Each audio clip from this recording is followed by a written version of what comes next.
Assalamualaikum warahmatullahi wabarakatuh. Perkenalkan, kami dari Sekolah Tinggi Ilmu Ekonomi Kendari, Sulawesi Tenggara. Saya atas nama Erni Susolawati dan bersama rekan saya Ferdiansyah Ramadan, ada Stephen Muhammad Syaril dan ada Imam Suhardi. Hari ini kami akan mewawancarai salah satu UMKM di Kendari, Sulawesi Tenggara untuk memenuhi tugas final kami dari dosen pengampu kami, Ibu Rince Tambunan, SEMM. Sebelum kami membahas lebih lanjut untuk wawancara hari ini, kami akan menyinggung sedikit apa itu entrepreneur yang akan dipaparkan oleh Ferdiansyah. Wirausaha adalah suatu kegiatan usaha yang bertujuan untuk mencari profit, di mana kegiatannya yaitu memproduksi atau menciptakan barang dan jasa yang baru, memanajemen usaha, dan memasarkan produk atau jasa. Tujuan dalam berwirausaha yang pertama adalah meningkatkan produktivitas, meningkatkan pertumbuhan ekonomi, dan menciptakan produk dan jasa yang baru. Saat ini kami sudah bersama salah satu owner dari Cafe Manual Cafe, yaitu Bapak Ical. Baik, mungkin ada sedikit pertanyaan buat Kak Ical. Sejak kapan usaha Manual Cafe ini didirikan, Kak? Kalau untuk usahanya sendiri, sebenarnya kalau bermain di coffee shop itu dari 2018 akhir. Sebelumnya itu, sebelum Manual Coffee, saya juga pernah buat coffee shop juga, namanya itu Malino Coffee. Itu berjalan kurang lebih 2 tahun. Setelah itu di 2020 saya pindah lokasi juga, sekaligus juga rubah nama jadi Manual Coffee, dan sampai sekarang mungkin kurang lebih udah jalan 3 tahun lebih, atau mungkin udah jalan 3 tahun kalau nggak salah sih. 3 tahun ya. Selama pendirikan Manual Coffee ini ada kendala-kendala nggak selama berjalannya ini Manual Coffee? Kalau yang namanya kendala pasti ada ya. Iya. Selama kita buat usaha, namanya ketika kita udah berani untuk menjalankan suatu usaha, apalagi kalau kita tahu bahwasanya kita udah tahu nih mau ngebuat usaha apa gitu kan, pasti kan kita harus pelajari dulu apa-apa saja yang harus kita siapkan, karena sebenarnya tantangannya untuk menjadi seorang pengusaha itu kan banyak. Apalagi kalau kan kita harus tahu dulu nih, kita teman-teman juga harus tahu mungkin ada perbedaan antara coffee shop ataupun juga warkop, ya kan? Jadi kalau dari 2 perbedaan itu aja kita udah bisa melihat kendala apa aja yang akan kita hadapi, kedepannya juga akan seperti apa. Banyak manajemen yang harus kita pelajari. Mungkin salah satu yang ngebuat kendala terbesar kita itu adalah bagaimana menjalankannya. Jadi kalau mau dijabarin banyak sih. Jadi mungkin kalau secara garis besarnya itu bagaimana cara menjalankannya, memanajemenkannya, dan juga pastinya bagaimana agar bisa bertahan gitu. Kurang lebih seperti itu. Untuk Manual Coffee sendiri, Kak, sudah ada cabang atau mau rencana ada cabang gimana? Kalau rencana pasti ada. Cuma saat ini Manual Coffee cuma ada 1. Tapi kalau untuk rencananya untuk ngebuka cabang lain pasti ada. Ya, untuk promosinya sendiri, Kak, melihat jalur apa, Kak? Sosial media atau brosur kah? Pastinya kalau kita ngikut dengan perkembangan zaman sekarang ya, salah satu media untuk melakukan promosi paling efektif saat ini adalah sosial media. Karena kita tahu juga, atau mungkin teman-teman yang belum tahu, lebih banyak mungkin pelanggan ataupun juga yang datang ke coffee shop, dalam artian coffee shop itu pasti rentang usianya yang aktif untuk bermain sosial media. Jadi kalau memang targetnya sebuah kedai, atau misalnya targetnya Manual Coffee deh, targetnya Manual Coffee untuk menangkap pembeli-pembeli yang dalam artian aktif untuk bermain sosial media, pasti yang paling efektif untuk saat ini adalah kita bermain promosi di sosial media. Kita bikin Instagram, kita bikin Facebook juga, TikTok belum sih, TikTok belum. Twitter juga belum. Karena yang paling highlight, yang paling bagus untuk menjual, baik itu kedai ataupun warung makan, kayaknya kebanyakan aktifnya di Instagram ataupun juga Facebook. Dan yang paling efektif saat ini memang sosial media. Baiklah, saya akan melanjutkan wawancara dari teman saya. Kalau usaha manual kopi ini Bapak kelola sendiri atau ada kerjasama dengan rekan-rekan yang lain? Kalau manual coffee kebetulan saya sendiri yang kelola, saya sendiri juga yang kontrol, saya sendiri juga yang mengatasi maintenance. Jadi bisa dibilang manual coffee mungkin solo saya sendiri. Kenapa Bapak memilih usaha untuk membuka kafe manual kopi ini? Kan masih ada peluang-peluang usaha yang lain seperti warung makan atau toko baju, online shop yang lain. Kenapa Bapak lebih memilih bisa dibilang karena udah terlanjur sih, udah terlanjur tepatnya di 2000, kalau nggak salah ingat sih di 2015 itu saya udah mulai belajar tentang kopi, tapi emang belum ada memutuskan untuk terjun langsung. Jadi sebenarnya kalau ceritanya juga panjang, tapi mungkin yang intinya aja kali ya. Di 2015 itu kan saat itu banyak kedai-kedai nih di Kendari, khususnya di kota Kendari. Tapi memang hanya bisa dibilang hanya hitungan jari nih yang emang khusus untuk specialty coffee, yang memang betul-betul fokus untuk coffee shop gitu. Bisa dibilang hanya hitungan jari. Di 2015 saya belajar sama teman, 2016, 2017 belajar sembari kuliah tuh. Di tahun-tahun itu, 2019 saya memberanikan diri untuk mengambil sekolahnya. Kan itu kalau coffee shop ada juga sekolahnya. Jadi di 2019 saya beranikan diri untuk sekolahkan dulu. Sebenarnya udah buka sih kedai yang sebelum manual coffee ini. Tapi saya rasa ada beberapa keraguan yang kayaknya kurang deh kalau ilmu yang hanya dipelajari secara baik itu mungkin kita nonton online kan, maksudnya kayak YouTube kan, baca-baca referensi di sosial media itu kayaknya kurang. Kayaknya kalau emang mau betul-betul terjun langsung ke ngebuka usahanya, kayaknya ada baiknya ilmu-ilmu kita yang kita secara pelajari sendiri ya, itu ada baiknya di-upgrade ke yang mungkin kita belajar langsung dari yang udah profesional gitu. Jadi setelah selesaiin sekolahnya, sekolah kopi itu, barulah mungkin saya udah bersungguh-sungguh nih untuk ngebuka coffee shop gitu. Jadi ibaratnya pondasinya kuat dulu nih sebelum memantapkan diri untuk kayaknya usaha yang harus saya buka ini kedai kopi gitu. Jadi nanti udah ya sekitar 2019 lah baru memang udah fix nih mau buka coffee shop gitu. Baik Pak, saya akan melanjutkan pertanyaannya.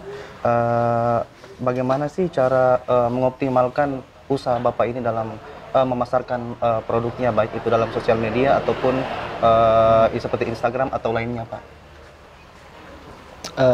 Pastinya sebenarnya kalau mau mengoptimalkan usaha banyak faktor sih, bukan cuma dari sekedar memperkuat konten sosial media. Pastinya banyak faktor. Tetapi kalau yang pertanyaannya seperti itu, mungkin secara keseluruhannya, kalau saya sih konsisten sih sebenarnya. Konsisten ketika kita memutuskan untuk masuk dalam dunia usaha, yang pasti kita harus konsisten. Itu yang membuat mungkin nanti dia akan terpengaruh dengan faktor-faktor lain. Entahlah cara kita membuat promosi, cara kita membuat mungkin mempertahankan cita rasa dan lain sebagainya. Atau ketika kita sudah konsisten dengan itu, mungkin nanti dia akan berjalan dengan sendirinya. Jadi kalau mungkin cara mempertahankannya ataupun juga untuk bisa juga sih kalau menarik pelanggan kan. Nanti ketika kita intinya sudah konsisten deh. Kita udah konsisten untuk menjalankan suatu usaha. Walaupun memang saat itu lagi down-nya, karena usaha itu gini, kalau usaha itu kalau mau naik itu nggak bisa langsung naik full nanjak gitu, nggak bisa. Naik itu pasti dia akan naik pelan-pelan. Iya Pak. Tetapi kalau usaha sekali down dia pasti akan down banget gitu. Dia kalau naik dia itu nggak bisa langsung nanjak tinggi, atau misalnya bisa dibilang 90 derajat lah, nggak bisa. Pasti kalau naik itu dia akan pelan-pelan, 12 derajat, 15 derajat. Tapi ketika jatuh, dia akan jatuh betul-betul merosok gitu. Jadi gimana caranya ketika ada di posisi seperti merosok itu, kita sebagai seorang pengusaha harus tetap konsisten. Kurang lebih kayak seperti itu sih kalau mau mempertahankan gitu. Terus Pak, tentu saja dalam membuka usaha ini ada beberapa kesulitan yang Bapak hadapi. Apa sih kesulitan yang dihadapi itu Pak, dan bagaimana cara mengatasi kesulitan itu Pak dalam usaha coffee shop ini Pak? Kalau masalah kesulitan, pastinya setiap perkembangan usaha itu akan menemukan kesulitan masing-masing gitu. Misalnya kalau contohnya kalau misalnya kita udah hiring karyawan nih, kita udah punya ibaratnya kayak anggota atau anak-anak gitu. Gimana caranya? Kalau kesulitan di situ kan gimana caranya agar yang minuman ataupun menu yang kita buat itu sama seperti yang dibuat nanti sama karyawan kita atau anggota kita gitu. Karena kan ibaratnya kita nggak turun langsung lagi. Betul, Pak. Kita hanya kontrol, misalnya kayak oke lah kalau tutup kas gitu kan, atau mempersediakan bahan. Nah, tapi karena kita udah disibukkan dengan itu, akhirnya kita nggak punya waktu lagi untuk sekedar masa ya sih kita harus tiap hari ngawasin karyawan, sedangkan kita pasti punya kesibukan sendiri. Sedangkan kita sebagai owner harus terus berpikir gimana nih caranya biar usaha kita tetap jalan, tetap buka, mempertahankan rasa yang sama, gitu kan? Pasti banyak ada faktor lah dari situ, dari itu. Terus ada juga pasti masalah untuk konten, gitu kan? Ada juga tiba-tiba masanya kita stuck, kita mau ngapain lagi nih? Gitu kan, ada juga masanya di mana kita kebingungan memanajemen bahan, memanajemen uang, memanajemen karyawan. Betul. Semua faktor-faktor manajemen itu sebenarnya saya lebih setuju begini deh. Saya lebih setuju misalnya ketika kita mengikuti kelas motivasi usaha yang materi yang kita terima itu bukan hanya sekedar masukan-masukan saja, dalam artian mungkin harus lihat peluang, harus lihat apa yang lagi rame. Sebenarnya enggak. Yang harus kita pelajari itu ketika kita udah buka usaha adalah bagaimana cara memanajemen bahan, memanajemen karyawan, memanajemen uang biar efektif tuh apa yang kita kerjakan gitu. Jadi kalau misalnya kita cuman ikut seminar usaha misalnya kan ya, ada seminar usaha nih buka, terus kita ikut, terus yang disampaikan cuma ya katanya emang nggak bisa dipungkiri sih, berdoa itu pasti, toh berdoa itu pasti, berusaha itu pasti, ikhtiar itu pasti. Betul. Tapi yang jadi masalah adalah ikhtiar itu dalam bentuk apa gitu. Kita ibaratnya jangan ketika kita ngemulai usaha udah berjalan jangan buta-buta gitu. Maksudnya kita nggak tahu nih sebulan berikutnya atau bulan depan atau 6 bulan ke depan apakah tempat kita ini masih rame atau apakah perputaran uang kita, perputaran karyawan kita itu masih sehat. Gitu. Jadi banyak faktor kalau mau dijabarin sih. Bisa-bisa sejam lebih nih kalau misalnya mau dijabarin satu-satu. Terus Pak, ini kan coffee shop ini untuk di Kota Kendari sendiri banyak sekali Pak. Kalau mau saya bilang berjamur Pak. Maksudnya menjamur. Betul. Di Kota Kendari banyak sekali. Tentu saja banyak sekali pesaingnya Pak untuk usaha coffee shop ini. Bagaimana sih Pak cara maksudnya supaya coffee shop Bapak ini bisa bersaing dengan coffee shop lain? Pastinya kalau bicara soal bersaing sih di Kota Kendari, mungkin untuk teman-teman juga mungkin saat ini kan perlu teman-teman tahu sebenarnya kalau dari kita internal, dari segi internal sendiri udah nggak ada yang namanya persaingan sebenarnya. Karena masing-masing coffee shop itu punya cita rasa, punya keunikan, punya sesuatu yang orang-orang cari itu di coffee shop yang satu dengan yang lain itu pasti akan berbeda. Malah kalau untuk informasi buat teman-teman sebenarnya kalau coffee shop di Kendari itu kita udah menerapin yang namanya bergandengan tangan. Kita udah sama-sama gimana memikirkan agar bisa maju bareng-bareng gitu. Cuman kalau mungkin pertanyaannya seperti itu, apa yang ngebuat gimana cara persaingannya? Pastinya ibaratnya kalau di coffee shop itu punya signatur masing-masing. Atau mungkin punya ciri khas masing-masing. Ini kalau mau nyari tempat yang misalnya nggak ribut, agak hening, pasti ada deh coffee shop yang lain gitu. Kalau kepengen mungkin yang dekat dari kota mungkin, atau mungkin pas di apa namanya ya, jalan-jalan besar gitu, bisa mungkin mampir di Manual Coffee kan gitu. Kalau kepengen nyari suasana yang apa yang beda, bisa ke coffee shop lain, kan banyak tuh coffee shop di Kendari. Intinya kalau bicara soal persaingan sih sebenarnya itu wajib sih kalau misalnya memang kita serius kan. Iya. Gimana caranya kedai kopi kita itu berbeda dengan coffee shop lain. Betul. Tetapi kalau secara internalnya kita nih, yang memang betul-betul bisa dibilang pengusaha kedai kopi, Iya. sebenarnya kalau untuk di Kota Kendari sendiri, kita udah saling gandeng, nggak ada persaingan lagi gitu. Tapi kalau mau bicara soal apa tips-tipsnya biar bisa bersaing dengan tempat lain, jangan lupa untuk ada sesuatu yang berbeda dengan coffee shop kita. Signaturnya kah, suasananya kah, atau mungkin ada faktor-faktor yang lain lah yang bisa jadi ciri khas coffee shop tersebut gitu. Apa yang menjadi alasan atau dorongan Bapak dalam membuka usaha ini, dan bagaimana cara Bapak menjalankan usaha ini? Kalau alasan untuk memilih usaha ini kan salah satunya tadi udah saya jabarkan, mungkin udah terlanjur terjun ya di dunia F&B, khususnya kedai kopi. Udah terlanjur bermain di sini juga, udah disekolahin juga masalahnya kan. Udah betul-betul diseriusin lah.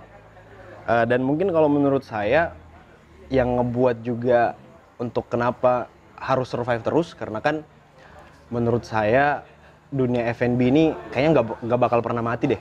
Maksudnya orang kan akan butuh terus makan minum tuh.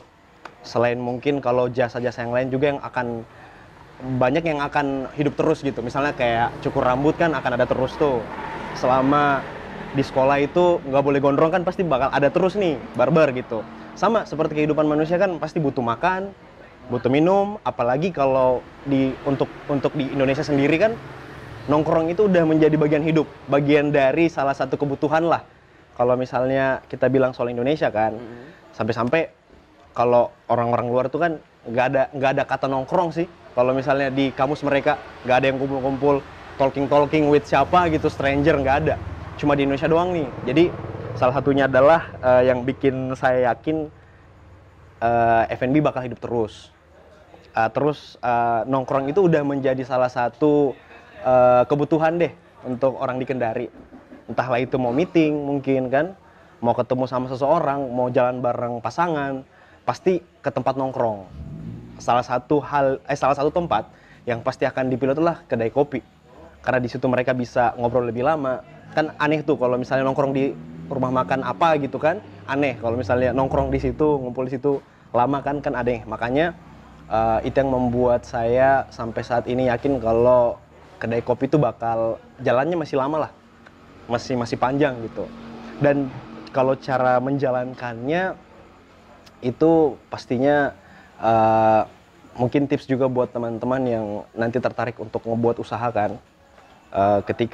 Ketika teman-teman udah memberanikan diri untuk masuk di dunia usaha, tips dari saya sih dipelajari dulu sebelum jadi kalau misalnya kita memutuskan untuk jalanin usaha, jangan buru-buru, dipelajari dulu. Saya kemarin caranya untuk saya juga terjun juga langsung saya pelajari dulu sebelum memutuskan untuk ngebuka kedai kopi, kurang lebih seperti itu. Ya mungkin ini pertanyaan terakhir dari saya Bang, ya kan. Apa sih motivasi Abang untuk kalangan-kalangan muda seperti kami ini, khususnya kami selaku mahasiswa lah, yaitu apa motivasi Bapak untuk kami untuk kedepannya bagaimana setelah kami keluar dari universitas Pak? Jadi kalau dari saya, buat teman-teman yang mungkin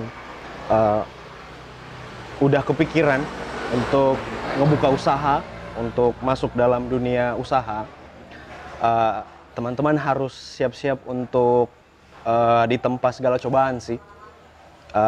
Teman-teman harus siap banting tulang, harus siap berpikir lebih keras lagi. Sebenarnya di balik karyawan yang lelah secara fisik, sebenarnya owner itu lebih lelah sih. Kalau misalnya memang owner yang turun langsung ya beda sama owner yang memang dia punya bawahan lagi, misalnya ada manajer, ada operasional, ada keuangan. Tapi kalau biasanya dengan modal yang bisa dibilang UMKM ya, yang modal sedikit itu, biasanya itu pasti owner yang turun langsung dulu di awal.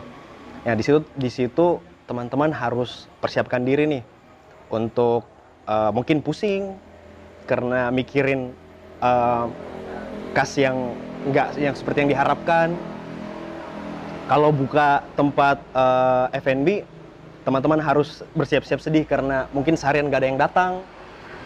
Terus kalau misalnya teman-teman juga punya karyawan, kan pasti ada nih yang harus dihidupi. Jadi mungkin siap-siap nombok, ada tabungan cadangan gitu untuk nombok.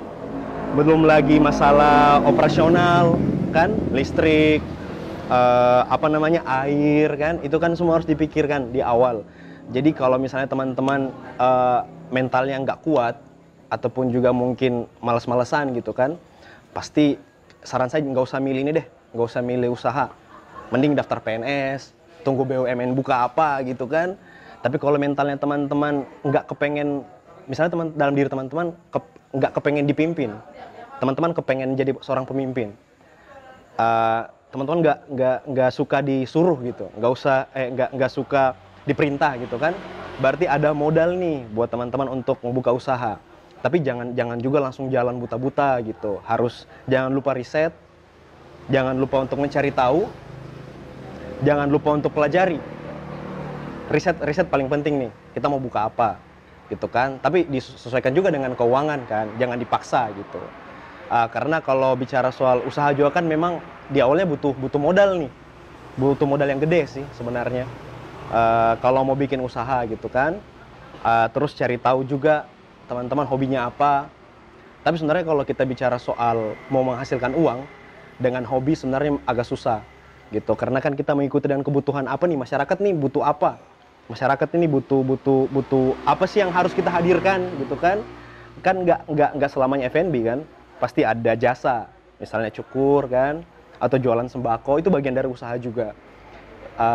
Jangan lupa dipelajari manajemennya, bagaimana cara meng-hire karyawan, bagaimana cara nge-treatment mereka agar betah gitu, bagaimana cara memanajemen keuangan, apa nih yang penting untuk kita kelola, apa yang bisa, berapa save money yang harus kita siapkan, berapa yang harus kita ambil per bulan gitu secara pribadi untuk ibaratnya gaji sendiri deh. Tapi nggak boleh ditelan semua karena kita butuh usaha ini tetap jalan. Jadi harus dipelajari manajemennya itu. Intinya teman-teman harus tetap, kalau memang mau jadi seorang pengusaha kan, harus siap-siap banting tulang, berpikir, capek di otak kan, bagaimana cara menjalankannya, toh. Karena menjaga mood itu tetap konsisten susah kalau untuk seorang pengusaha. Karena pasti tiap hari ada aja yang dipikirin, transferan yang belum masuk, bahan yang udah habis tapi belum ada duit yang mau dipakai untuk beli bahan itu kan, kalau di F&B ya. Terus karyawan yang malas-malesan, itu kan pasti akan jadi beban buat kita. Jadi intinya kalau memang teman-teman mau menjadi seorang pengusaha, harus siap-siap tahan banting lah. Nggak boleh malas-malesan, sebenarnya kalau seorang pengusaha itu juga jam bangunnya itu harus sama loh dengan PNS. Pagi-pagi kan, di saat teman-teman yang lain mungkin PNS udah berangkat, sebenarnya itu pengusaha harus bangun juga. Karena sebenarnya waktu itu buat pengusaha berharga juga sih. Untuk entah itu dimulai dengan membeli bahan, berpikir hari ini apa yang kita mau jual gitu kan. Terus bagaimana yang tadi yang saya bilang, cek kembali kasnya kita apakah ada yang minus atau apa kan. Ini kalau teman-teman gak punya mental seperti itu kayaknya agak susah sih untuk menjadi seorang pengusaha. Lebih baik teman-teman daftar PNS aja atau mungkin tunggu BUMN yang buka, daftar itu deh. Kalau memang nggak punya mental yang kuat untuk menjadi seorang pengusaha. Kurang lebih seperti itu sih. Itu lagi kan. Baiklah, terima kasih atas waktunya Pak. Siap, untuk wawancara sama-sama. malam hari ini. Mohon maaf apabila ada salah-salah kata tadi kita Aman. bertanya mungkin ada tersinggung atau seperti apa. Enggak. Aman. Ya, makasih waktunya Pak. Saya akhiri, wassalamualaikum warahmatullahi wabarakatuh. Waalaikumsalam warahmatullahi wabarakatuh.